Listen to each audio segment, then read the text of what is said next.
Bongkar sisi gelap Satgasus, 800 lebih petugas dibantai, catatan hitam Sambo dan Tito dibongkar.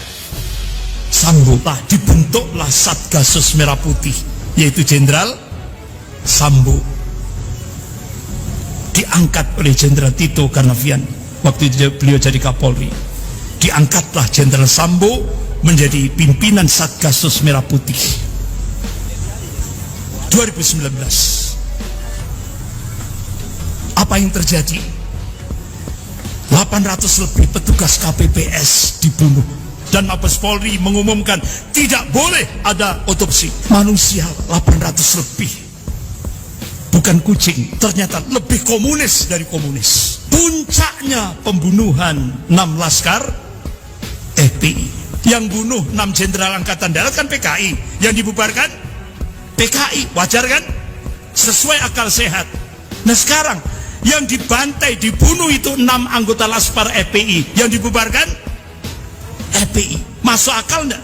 Jadi sekarang ini kalau kepingin dapat jabatan harus gila dulu. Dan FPI tidak pernah merubah dasar negara.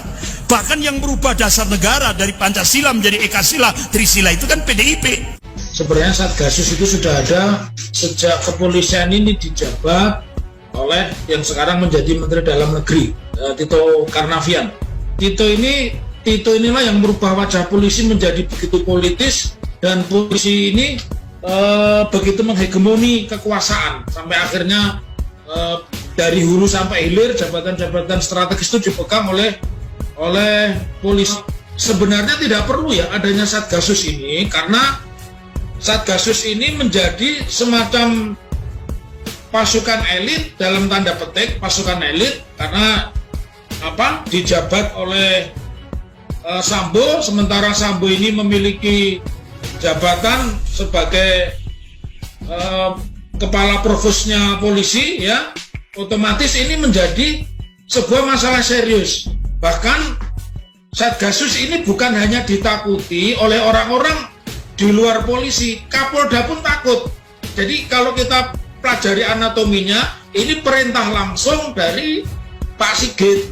Jadi kalau kita melihat sejarah ini, maka betapa dekatnya Pak Sigit itu memiliki hubungan dengan Verdi Sambo. Jadi ketika kita memahami kenapa Pak Sigit begitu lama mengambil putusan hingga lebih dari 1 bulan, ya, dari peristiwanya 8 Juli dan seterusnya, ya karena persoalannya memang tidak mudah untuk menetapkan Sambo ini menjadi sebuah tersangka, ya. Jadi ini sebuah jabatan non struktural di dalam Kobayangkara, ya, yang khusus untuk Satgasus Merah Putih ini pertama kali dibentuk tahun 2019, tadi sudah disebut oleh Kapolri Jenderal Polisi Tito Karnavian, ya. Dalam surat perintahnya tersebut, satuan ini memiliki beberapa fungsi. Salah satu fungsi diantaranya adalah melakukan penyelidikan dan penyidikan tindak pidana yang menjadi atensi pimpinan wilayah Indonesia dan luar negeri. Ini kan menjadi kacau. Jadi Tito ini sejatinya yang merusak, ya, merusak struktur Polri, merusak mentalnya polisi. Dari tadinya dia sebagai reserse atau reserse kriminal yang profesional, dia bekerja menjadi mata-mata untuk kepentingan politik. Jadi ini jelas institusi atau lembaga yang saya sebut embrio dari polisi di dalam polisi, karena dia bisa menyelidiki perilaku polisi.